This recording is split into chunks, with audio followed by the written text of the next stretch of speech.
Assalamualaikum warahmatullahi wabarakatuh.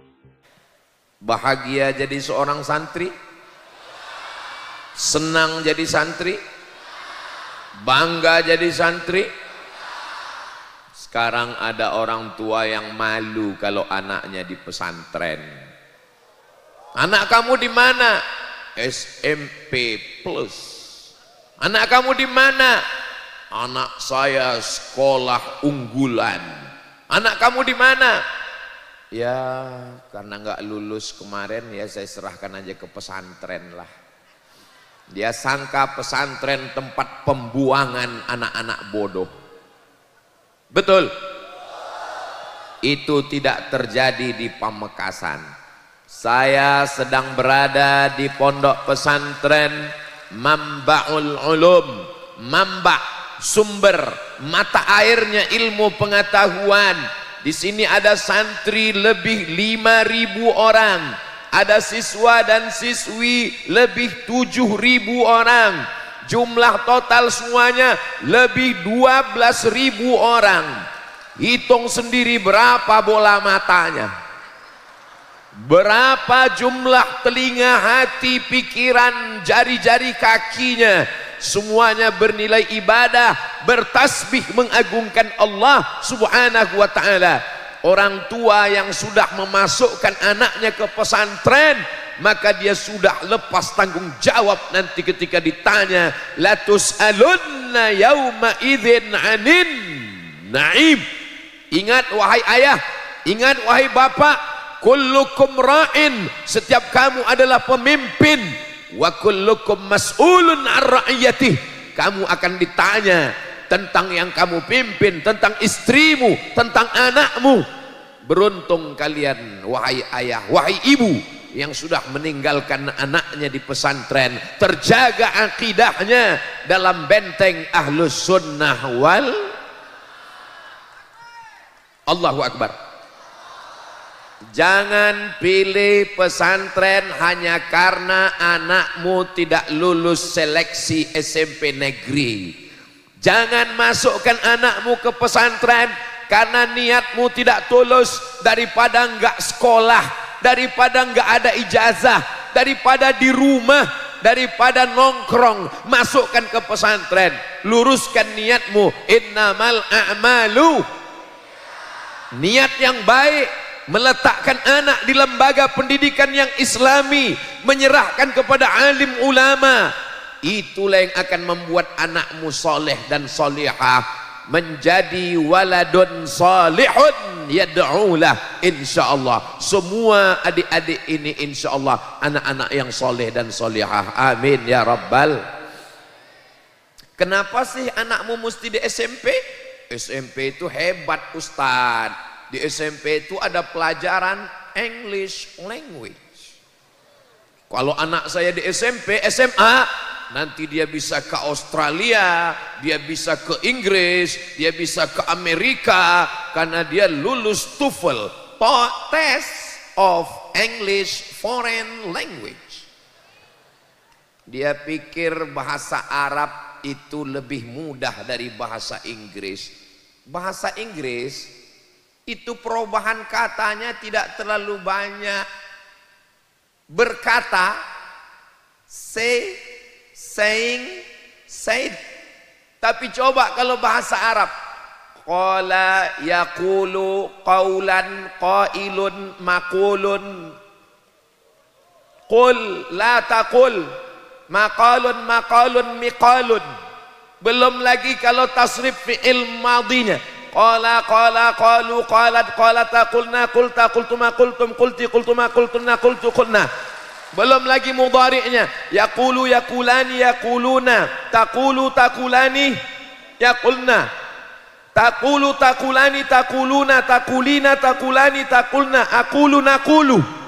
Jadi kalau ada anakmu SMP aja nggak lulus, mau ngapal say, saying, said, yang 3 aja nggak lulus, kau masukkan ke pesantren, dia langsung 2. Kalau nggak error, hang.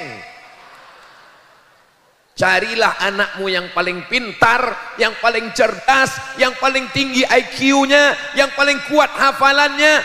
masukkan ke Manba'ul Ulum. Di sini dia akan dididik dari mulai matan Al-Ajurrumiyah, Kawakib Durriyah, naik Al-Imriti, naik kepada Alfiyah Ibnu Malik. Dan di sini tidak hanya sekedar membaca kitab, tapi di sini ada lajnah ta'liq wa tahqiq, ditaklik, dikomentari, dan kemana kembalinya dhamir, majma'ud dhamir, kemana kembalinya marja'ud dhamair, sampai semua diteliti, diberikan komentar oleh apa? Lembaga Majma' al-Buhuth yang ada di pesantren Manba'ul Ulum Bata-Bata. Allahu Akbar. Apa itu? Katanya bisa tasrif, namanya aja udah salah. Kalau tasrif Batayabitu, ini kok Bata-Bata? Ini bukan tasrif, bodoh. Ini nama daerah. Saudaraku yang dimuliakan Allah Subhanahu wa taala, ini tidak ada dalam bahasa Inggris, ini hanya ada dalam bahasa Arab. Dalam bahasa Arab ada namanya rafa, ada namanya nasab, ada namanya jar, ada namanya kasrah, ada namanya dhammah, ada namanya fathah. Tidak ada dalam bahasa Inggris. This is Muhammadun, I see Muhammadan, I am walking with Muhammadin. Itu enggak ada. Jadi kalau ada bapak ibu yang tidak mengerti lalu membangga-banggakan sesuatu yang tidak dia pahami, oh, kalau begitu Ustadz Somad anti bahasa Inggris. Dia suruh anak kami cuma belajar nahwu, belajar sharaf, belajar tasrif. Dia suruh anak kami cuma baca kitab kuning. Maksud saya bukan gitu, Beb. Maksud saya, kalau ngapal tasrif yang begitu banyak saja anakmu mampu, apalagi cuman ngapal bahasa Inggris. Insya Allah, kalau dia sudah terbiasa dengan nahwu, terbiasa dengan sharaf, menghafal nazam, maka untuk menghafal present, future, past tense, itu insya Allah dimudahkan Allah Subhanahu wa ta'ala. Saya bukan anti bahasa asing. Man arafa lughata qaumin amina makrahum. Siapa yang ngerti bahasa suatu kaum, dia akan aman, terjaga dari tipu daya kaum tersebut. Betul? Saya nggak setuju juga dengan ustadz yang ngomong jangan belajar bahasa Inggris. Bahasa Inggris bahasanya orang kafir, bahasa Inggris bahasanya orang munafik, nggak sesuai tulisan dengan bacaan. One dibaca one.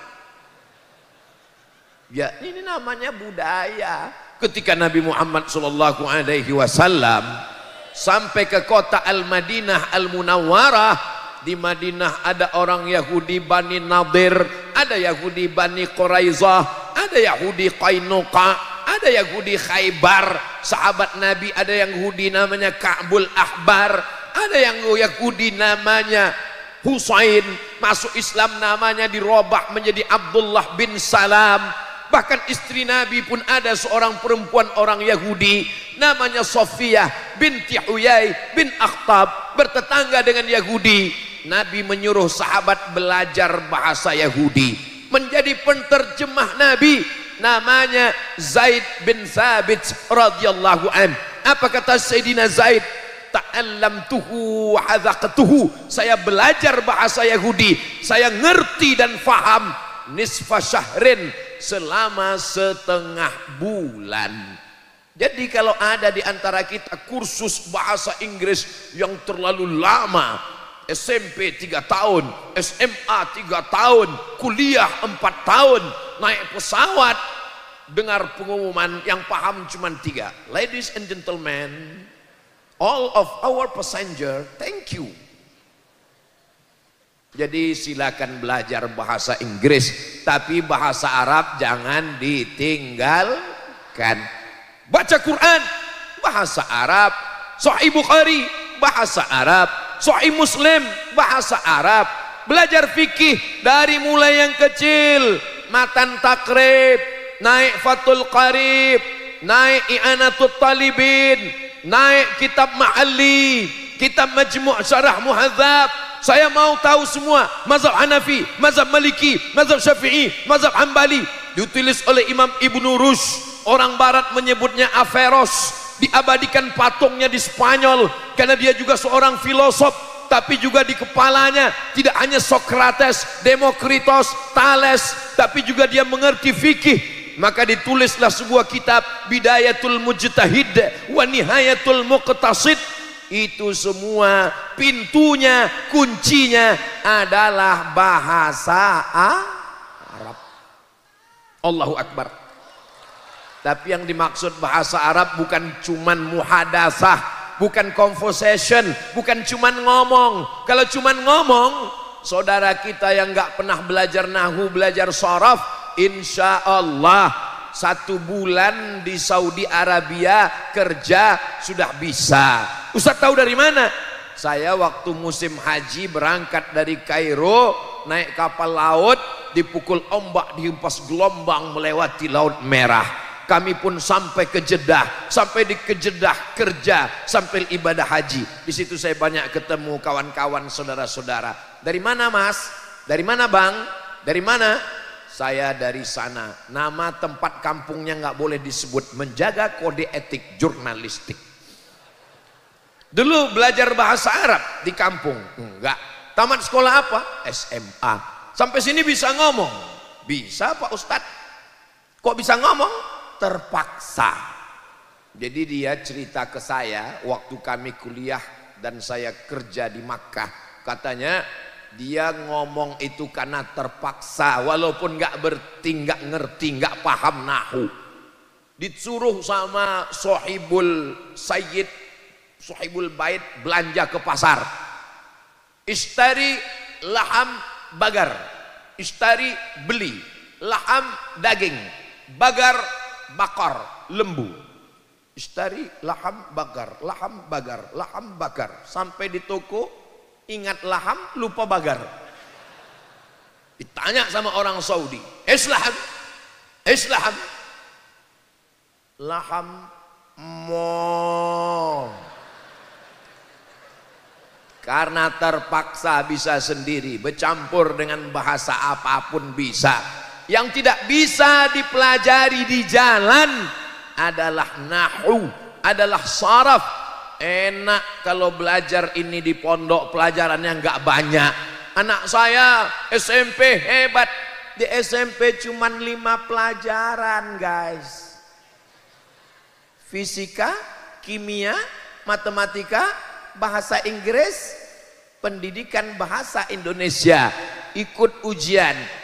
Kamu pikir di pesantren orang cuma ngaji alif bata, nahu, sharaf, balaghah, ma'ani, bayan, fikih, usul fikih, qawaidul fikih, hadis, mustalah hadis, rijalul hadis, mukhtaliful hadis, tafsir, ulumul Quran, arud qawafi. Ngingatnya aja pingsan. Pilihlah anakmu yang tercerdas, masukkan ke pondok pesantren, mamba sumber ulum. Dari sini akan lahir bukan sekedar mambaul ulum, ini adalah mambaul ulama, mambaul zu'ama, mambaul atibba, mambaul ulum, mamba segala mamba, dasar sumber mata airnya dari sini insyaallah. Allahu Akbar. Tadi subuh saya tausiah, habis itu duha tausiah, ini petang tausiah.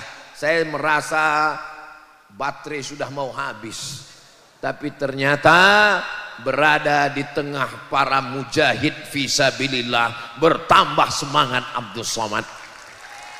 Man kharaja fi talabil ilmi, siapa yang keluar rumah untuk menuntut ilmu, fahuwa fisabilillah, maka dia sama seperti orang yang berjihad fisabilillah hatta yarji'a, sampai dia pulang ke rumah. Ini yang di hadapan saya ini adalah para mujahid fisabilillah. Allahu Akbar. Liburan jangan pulang, talaki dengan para kiai. Kalau ditanya sama ayah, ditanya sama ibu, kamu nggak pulang, jihad. Ngapain pulang? Godaannya banyak. nanti ketemu sama pacaran, hilang hafalannya. Di sini sudah dibagus. Ini pesantren apa nggak ada perempuan? Ada. Mana perempuan? Di sini tidak ada ikhtilat, tidak boleh campur aduk laki-laki dan perempuan. Jangankan santri, Ustadz Somad aja nggak bisa ngelihat perempuan. Mereka ada di sana Ustadz, mereka melihat Ustadz melalui layar. Maka supaya adil saya pun menyapa mereka melalui layar. Hai. Mereka adalah perempuan-perempuan solihah. Matanya, jilbabnya, rambutnya, wajahnya terjaga dari pandangan laki-laki. Laki-laki yang jahat, laki-laki pecandu narkoba, laki-laki pemabuk, laki-laki pemakai khamar. Jangankan lelaki yang jahat, lelaki yang soleh pun tidak boleh melihat mereka. Begitulah mereka dijaga di pesantren Mambaul Ulum. Apa yang mereka tunggu? Apa yang mereka cari di sana? Mereka sedang menunggu kamu, Besti. Kalian adalah imam-imam yang mereka nantikan. At-tayyibuna lit-tayyibat. Orang-orang baik ini akan bertemu dengan mereka yang baik di sana insyaallah. Jaga harkat martabat diri kalian, istri kalian, calon ibu anak-anak kalian adalah cerminan diri kalian. Kalau kalian baik, menjaga pandangan, menjaga muru'ah, menjaga harkat martabat, menjaga zikir, menjaga sholat berjamaah, insya Allah. Tapi saya nggak tahan Ustaz. Setiap malam saya terbayang-bayang, makan tak kenyang, tidur tak lelap. Gimana cara menghilangkannya? Hilangkan aja dengan nazam kalamuna lafzun mufidun kastaqim ismun wa fi'lun summa harfunil kalim.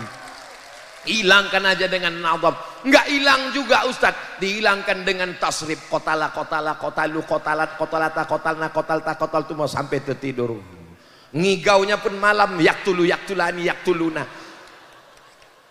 Saudaraku yang dimuliakan Allah Subhanahu wa taala, saya hari ini rasa-rasanya tadi disebutkan sebelum tausiah, Ustadz Abdul Somad lahir di Sumatera Utara 1977. Baru saya sadar udah tua. Kalau nggak disebutkan tadi, saya merasa santri kelas 5 sekarang ini.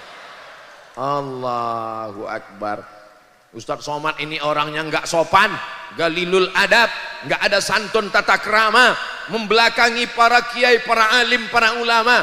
Saya sebelum maju sudah minta izin, 10 jari saya angkat, 11 dengan kepala. Saya sudah mohon kepada mereka kiai semuanya, dan semua kiai setuju ngangguk, maka saya berani. Makanya kalau nonton dari awal, jangan tonton video pendek 1 menit TikTok. Lihat dari awal sampai akhir supaya jangan menimbulkan fitnah, jangan ada dusta di antara kita. Betul? Jadi kalau ada orang tua dimanapun berada, ditanya oleh tetangga, jiran, kawan, sahabat, anakmu di mana? Anak saya di Mambaul Ulum Bata-Bata. Bangga punya anak di pondok pesantren, mata pelajarannya banyak, nahunya, sorobnya, baca kitabnya, hafalan Qur'annya, dan mereka bersanad dari kiai, dari gurunya sampai kepada Sayyidina wa Maulana Muhammad sallallahu alaihi. Saya pergi ke satu pesantren, saya tanya, mohon maaf ya kiai, bukan lancang, bukan kurang ajar, bukan nggak ada adab, ini sekedar nanya karena nggak tahu. Ini kiainya sanadnya kemana? Ini sanadnya kepada Sayyid Muhammad bin Alawi bin Abbas Al-Hasani Al-Maliki. Oh, dari sana. Pindah ke pondok satu lagi. Ini sanadnya dari mana kiai? Ini sanadnya daripada Syekh Musnidul Dunia, Musnidul Asr, ahli sanad dunia, Syekh Muhammad Yasin bin Isa Al-Fadani. Oh, dari sana. Bersanad. Lalu kemudian Mambaul Ulum ini dari mana?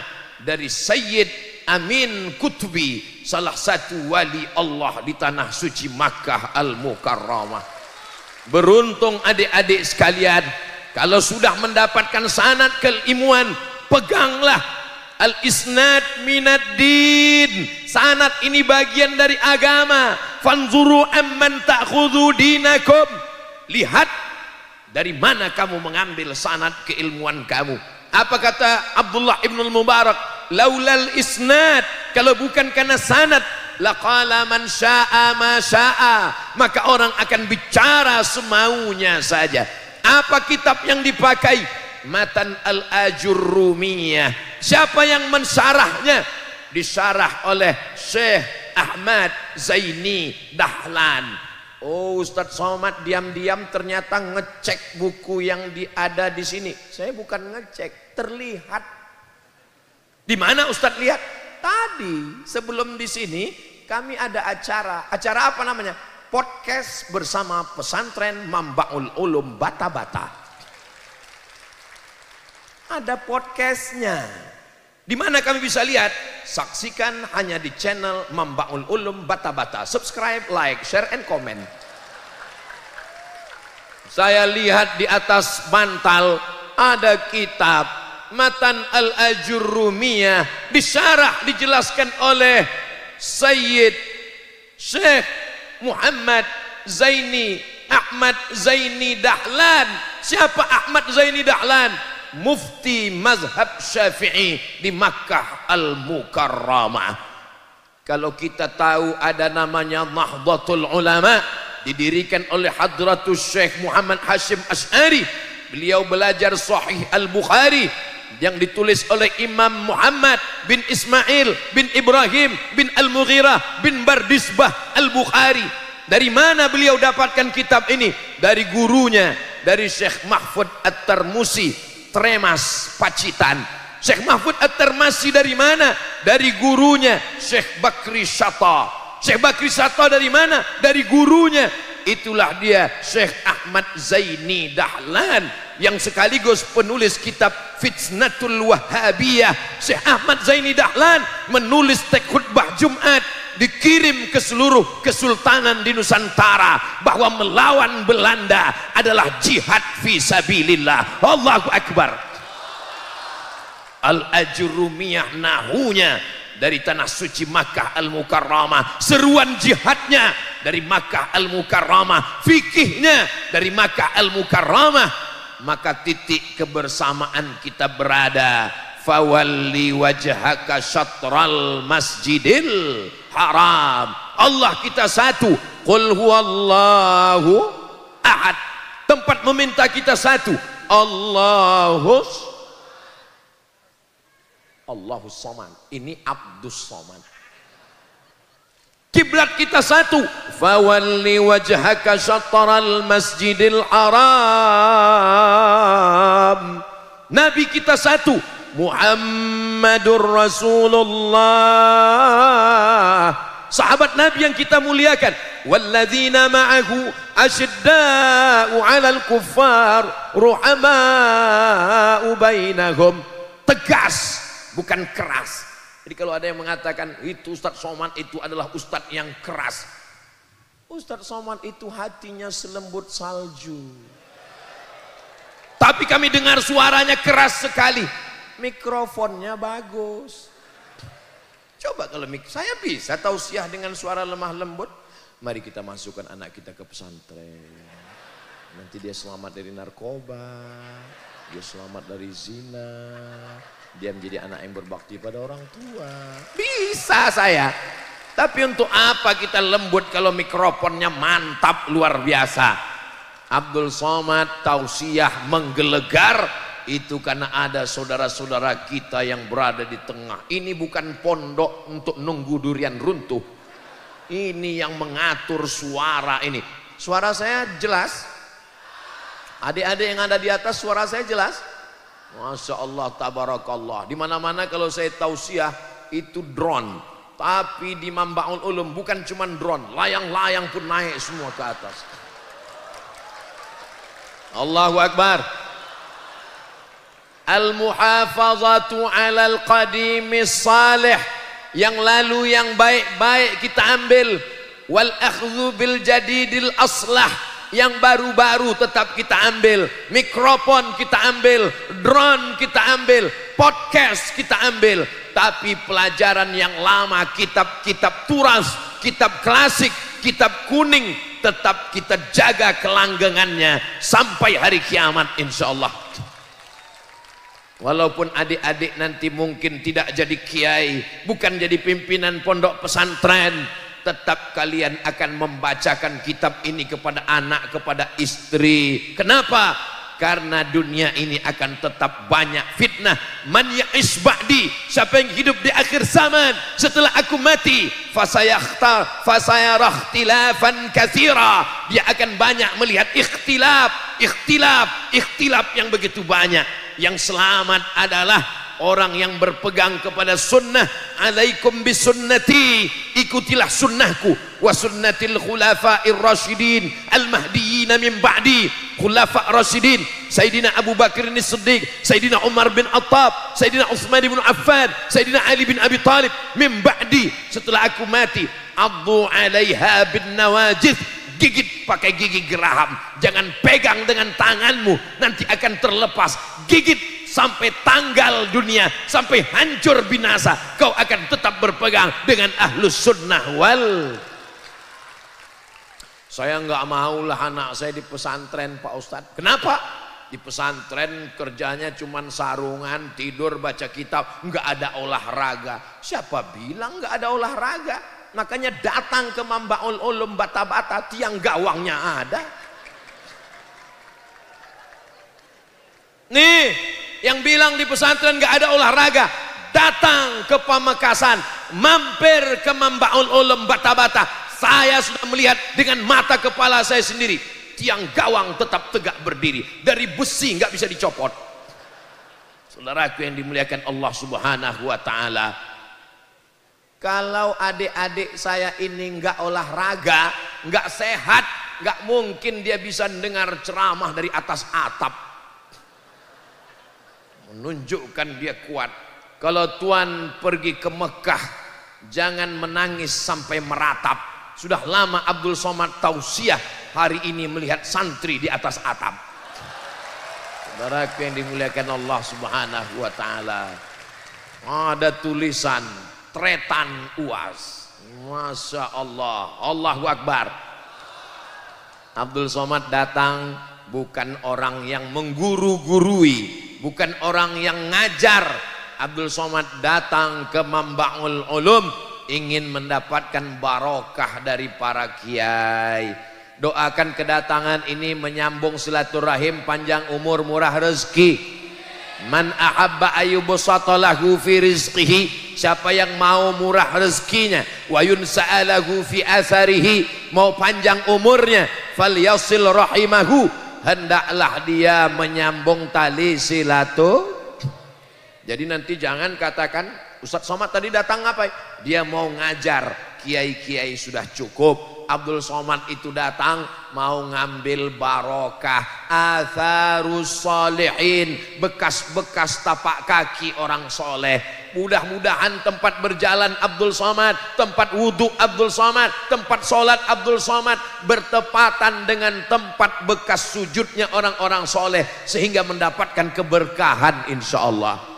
Imam Ahmad bin Ambal masuk ke Masjid Nabawi, dia usap telapak kaki tempat khotib di atas mimbar. Setelah dia usap, dia cium ke tangannya. Ditanya, mengapa Ahmad bin Ambal? Atharus salihin, dulu kaki Nabi ada di sini, kaki Abu Bakar Siddiq, kaki Umar bin Attab, kaki Utsman bin Affan, kaki Ali bin Abi Thalib, kaki para ahli bait, aku pegang untuk mendapatkan keberkahan atharus salihin. Makanya kadang ngajinya nggak terlalu lama, tapi ngalap barokahnya. ila hadrati ila sayyidina ila hadratin nabi Muhammad SAW wa alihi tayyibin at-tahirin wa ashabil mayamin wan nabiyyin was siddiqin was syuhada was salihin wal malaikatil muqarrabin wal ulama'il amilin wal awliya'is salihin ala hadhihi niyyah wa kulli niyatin salihah. Al-Fatihah. A'udzubillahi minasyaitonirrajim. Bismillahirrahmanirrahim. Alhamdulillahirabbil alamin arrahmanir rahim maliki yaumiddin iyyaka na'budu wa iyyaka nasta'in ihdinas siratal mustaqim siratal ladzina an'amta 'alaihim ghairil maghdubi 'alaihim waladdallin. Amin. Orang yang enggak ngerti ngeritik, apa ini baca-baca Al-Fatihah ini? Baca aja cukup.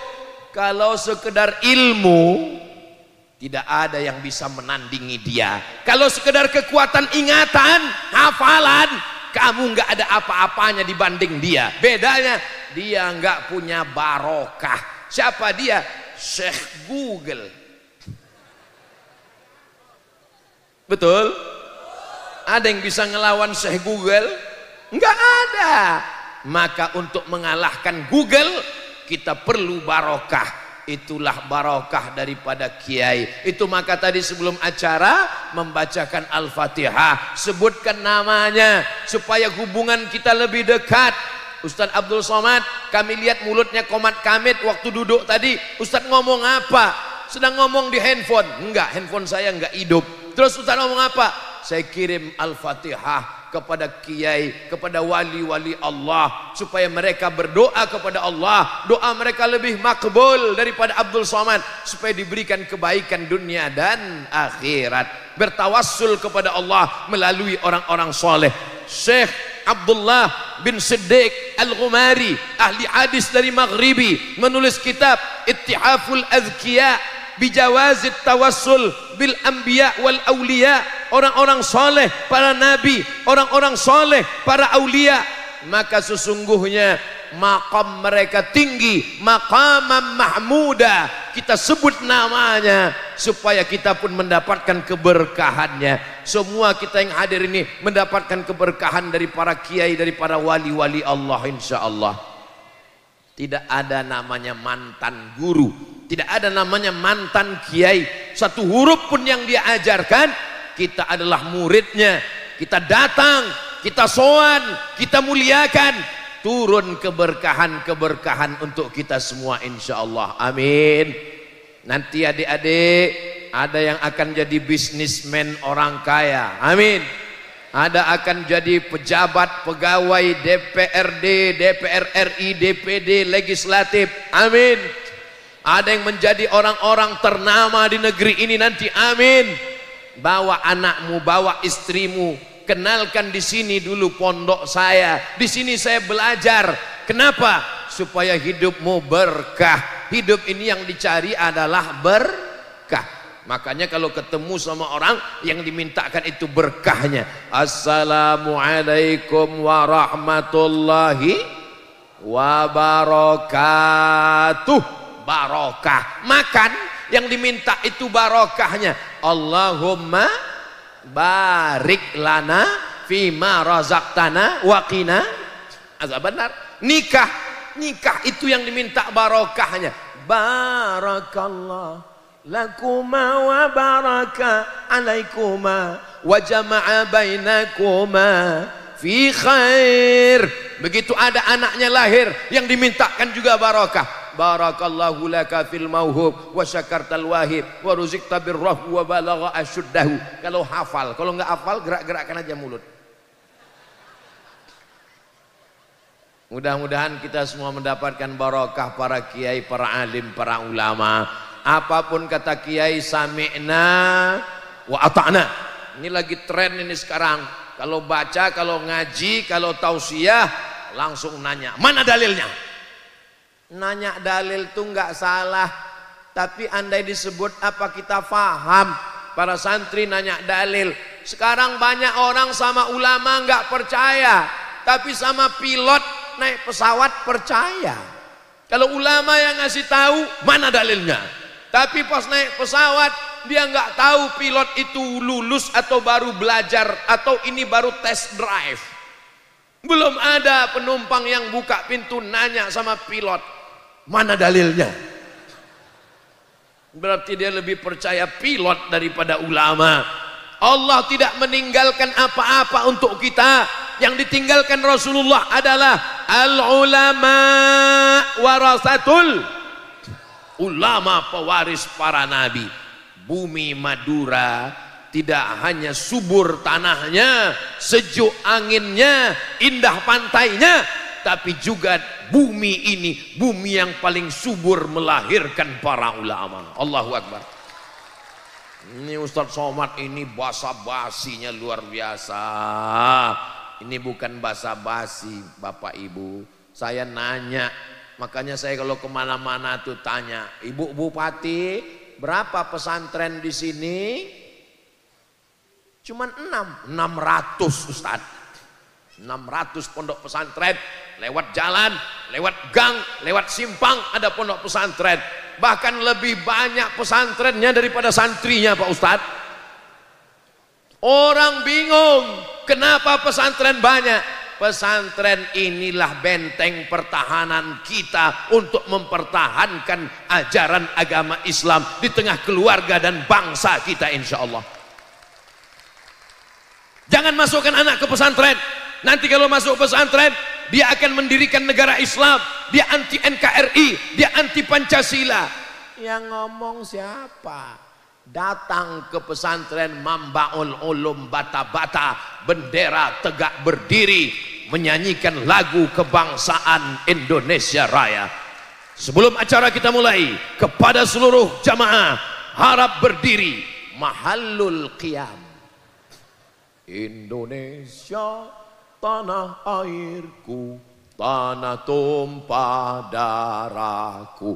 Siapa yang membuat Indonesia ini merdeka? Tentara, TNI, Jenderal Sudirman, Bung Tomo. Bung Tomo datang ke rumah Hadratus Syekh Hasyim Asy'ari meminta fatwa supaya para ulama berani mengeluarkan resolusi jihad untuk memberikan semangat supaya tentara nasional Indonesia berani menghadapi Belanda dengan bambu runcing, mati syahid. Maka tanggal 10 November semuanya mereka berteriak, berjuang, serbu, Allahu Akbar. Belanda lari pontang-panting, pulang ke Amsterdam, pulang ke Leiden, pulang ke Belanda. Yang tinggal di Nusantara terong Belanda. Kenapa para tentara berani? Karena ulama mengajarkan kalau kamu mati syahid. Orang yang mati syahid, sakratul mautnya seperti kulitnya dicubit lembut. Orang yang mati syahid tidak kena azab kubur, bebas pertanyaan mungkar nakir. Orang yang mati syahid enggak dihisab, langsung masuk ke dalam surga. Itulah yang membuat bangsa Indonesia merdeka, karena Allah, karena Rasulullah, karena ulama Ahlus Sunnah wal. Ini harus diajar. Allahu Akbar. Itu namanya takbir susulan. Ini kadang orang nggak tahu. Dia anggap kalau masuk pesantren teriak Allahu Akbar berarti nggak cinta NKRI. Kalau NKRI nasionalisme, meninggalkan agama. Siapa yang memecah belah umat ini? Semua yang berkata Allahu Akbar, dia adalah cinta negara kesatuan Republik Indonesia. Itu makanya sila yang pertama, ketuhanan yang Maha Esa. Qul huwallahu ahad. Tuhan yang mana? Baca preambul pembukaan Undang-Undang Dasar 1945. Dengan ini bangsa Indonesia menyatakan kemerdekaannya. Apa?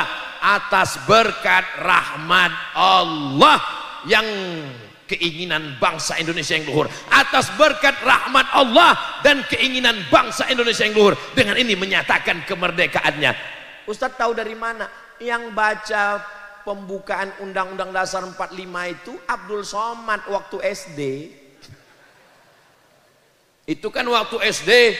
Terus waktu pondok sebelum ke Mesir ada tes. Nama tesnya tes beasiswa ke Mesir. Apa mata pelajarannya? Hafalan Quran. Apalagi bahasa Arab. Apalagi lulus tes Pancasila Undang-Undang Dasar 45 P4. Kalau nggak lulus nggak diberangkatkan ke Mesir. Maka kita ini adalah anak pesantren yang cinta kedaulatan, cinta negara, cinta merah darah kita, putih tulang kita, sampai hari kiamat kita pertahankan negeri ini insyaallah. Amin. Ustadz Somad ini kenapa menggelegar suaranya? Dikasih nasi biryani sama kiai tadi, makanya menggelegar suaranya. Saudaraku yang dimuliakan Allah Subhanahu wa taala, yang belum memasukkan anaknya ke pesantren, daftarkan segera. Lokasinya Pak Ustadz, itu ada tanda panah peserta didik baru. Mudah-mudahan masih ada kuota insyaallah. Amin. Ini kelas-kelas perlu dipenuhkan. Pesantren tidak pernah berhenti membangun, sama seperti Masjidil Haram tidak pernah berhenti. Kalau sekarang ada kelas terus nyambung.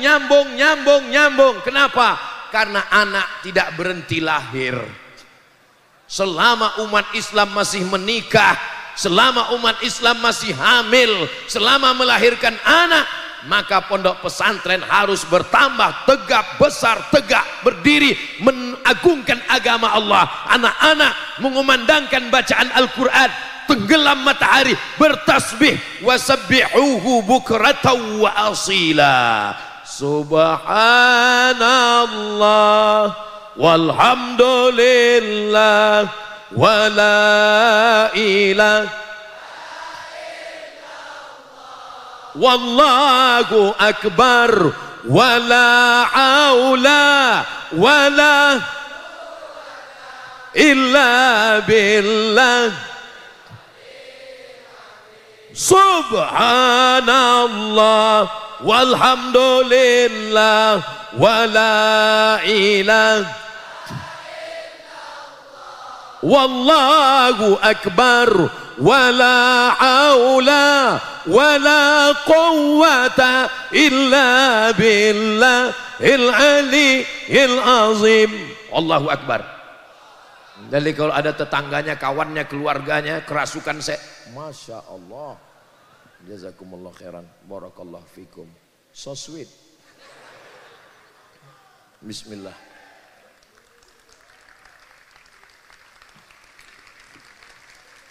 Ustadz Somad tolong bacakan ayat tasbih tahmid.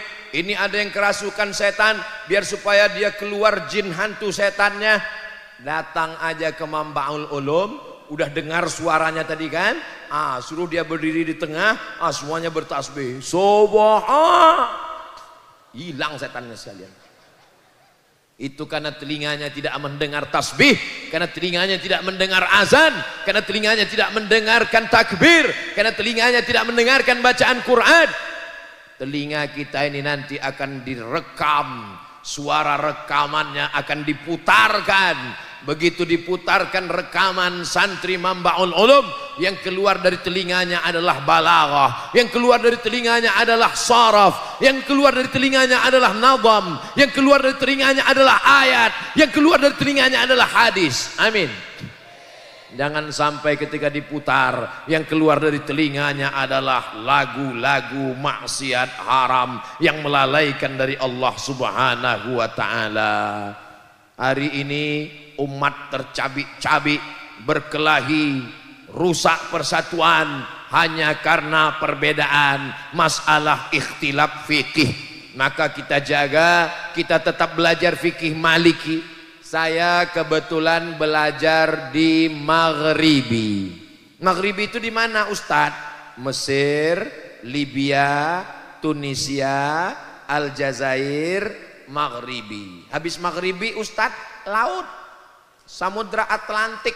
Kalau nyebrang terus Ustadz, nyebrang terus namanya Andalusia. Andalusia itu di mana Ustadz? Andalusia nggak tahu? Enggak, Real Madrid, Barcelona. Oh itu tahu. Maghribi, tempat tenggelamnya ghurub, matahari tenggelam. Kebetulan guru-guru kami mazhabnya Maliki. Mazhab Maliki kalau sholat tangannya turun ke bawah. Allahu Akbar. Fatihahnya enggak pakai bismillah. Alhamdulillahirabbil alamin, arrahmanir rahim. Mimnya pendek, qiraat Warsh. Maliki yaumiddin, iyyaka na'budu wa iyyaka nasta'in, ihdinas siratal mustaqim, siratal ladzina an'amta 'alaihim ghairil maghdubi 'alaihim waladdallin. Subuhnya kunutnya bukan setelah ruku' i'tidal, tapi sebelum ruku'. Qul huwallahu ahadunillahu samadu lam yalid wa lam yulad wa lam yakul lahu kufuwan ahad. Langsung baca kunut. Setelah baca kunut baru rukuk, i'tidal, baru sujud. Begitulah kami sholat di maghribi. Tapi cara sholat ini tidak pernah saya lakukan di masjid dekat rumah saya walau sekalipun. Apakah salah mazhab Maliki? Tidak salah. Imam Malik bin Anas meninggal tahun 179, menulis kitab Muwatta. Kitab Muwatta dihafal Imam Syafi'i. Imam Syafi'i muridnya Imam Malik. Imam Malik meriwayatkan hadis diambil oleh Imam Al-Bukhari. Dari mana salahnya?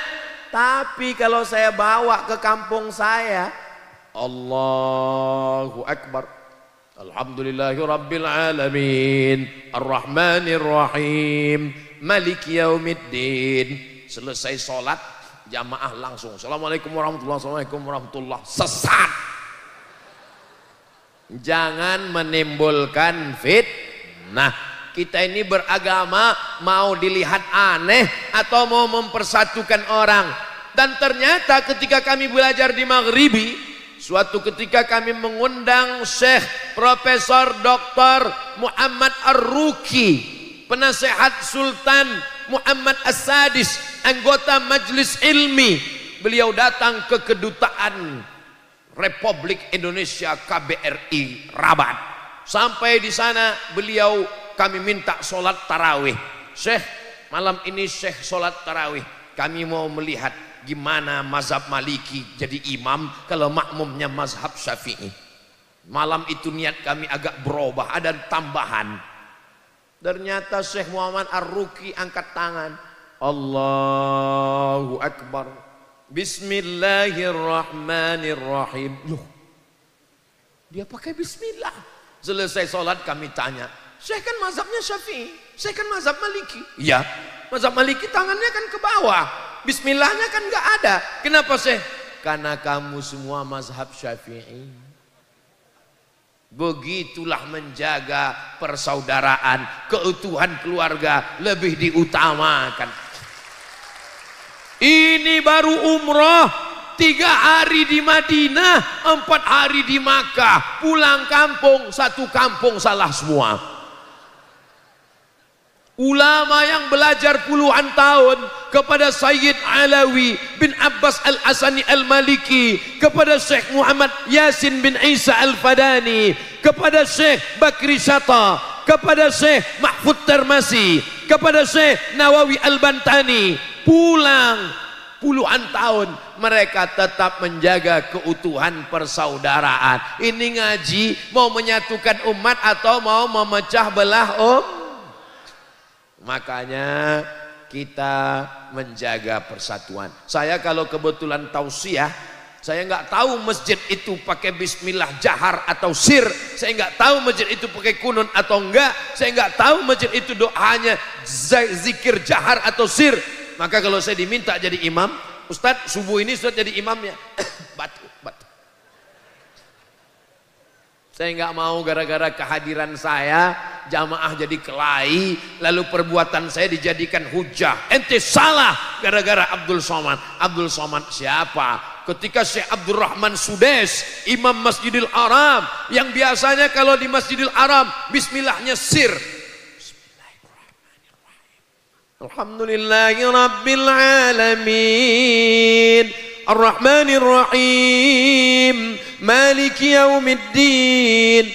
Datang ke Jakarta jadi imam di Masjid Istiqlal. Semua makmum penasaran. Kira-kira nanti dia pakai mazhab Hambali atau mazhab Syafi'i ya. Syekh Abdul Rahman Sudais maju. Allahu Akbar. Bismillahirrahmanirrahim. Kaget semua. Kami bisa nonton YouTube-nya. Cari aja YouTube-nya. Tulis www.youtube.com. Tulis di search Abdul Rahman Sudais Masjid Istiqlal, akan dapat.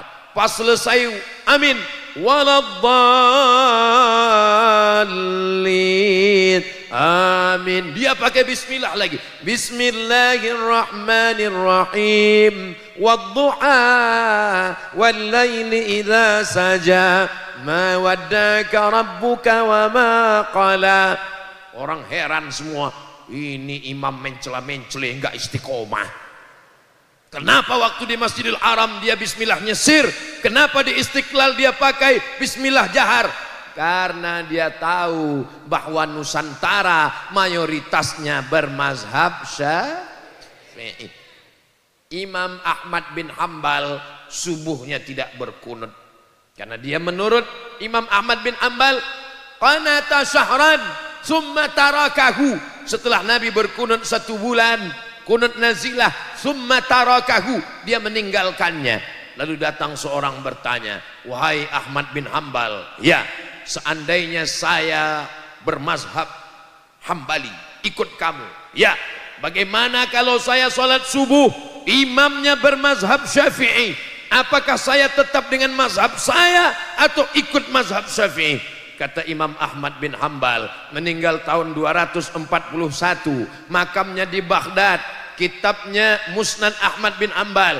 Kalau engkau bermazhab, aku mazhab Hambali, imammu bermazhab Syafi'i, engkau sholat subuh, saat imammu mengangkat tangan, maka angkatlah tanganmu dan ucapkan amin.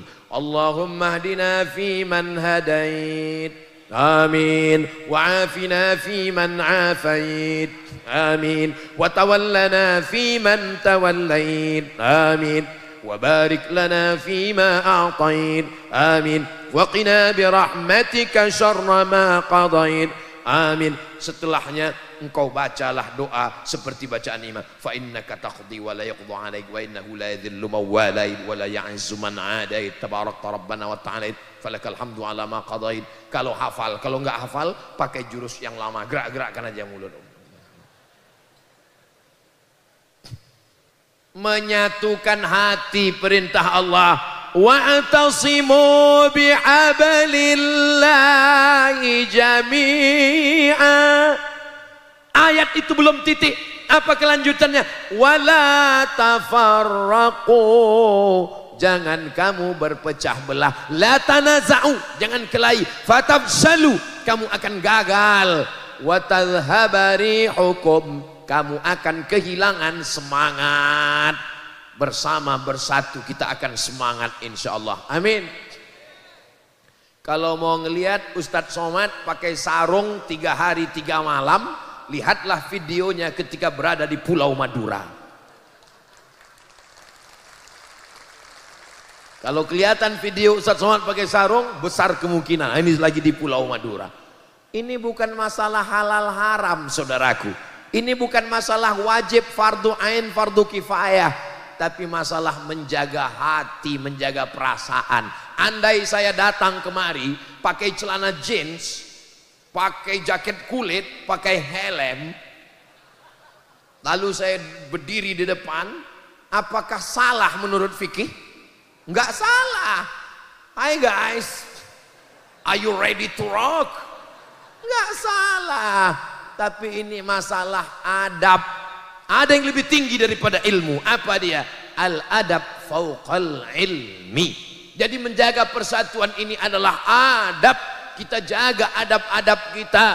Saya ingin ada jamaah yang mengadu, Ustadz Somad, dulu di kampung ini kami kelahi, dulu di kampung ini kami bertengkar, tapi setelah datang anak santri dari Mambaul Ulum Bata-Bata, kami menjadi bersatu. Ustadz Somad, dulu kami kelahi nggak ngerti dalil, dia bacakan dalilnya menurut para imam Ar-Ramli, dibacakan menurut Imam Ibnu Hajar Al-Asqalani, menurut Imam Jalaluddin Abdurrahman As-Suyuti, menurut Imam Al-Mawardi, menurut Imam Abu Hamid Al-Ghazali. Akhirnya kami ngerti, kami paham. Mereka luar biasa Ustadz. Dulu di kampung kami kelahi antar anak muda. Yang satu mengatakan mesti pakai kunut, yang satu mengatakan kunut itu bid'ah, wa kullu bid'atin dhalalah, wa kullu dhalalatin finnar. Alhamdulillah Ustadz, sekarang sudah enggak kelahi lagi karena sama-sama enggak sholat subuh lagi Ustadz. Sallallahu ala Muhammad sallallahu alaihi wasallam. Sallallahu ala Muhammad sallallahu alaihi wasallam. Ya Nabi salam alaika, ya Rasul salam alaika, ya Habibi salam alaika, salawatullah alaika. Syukran ke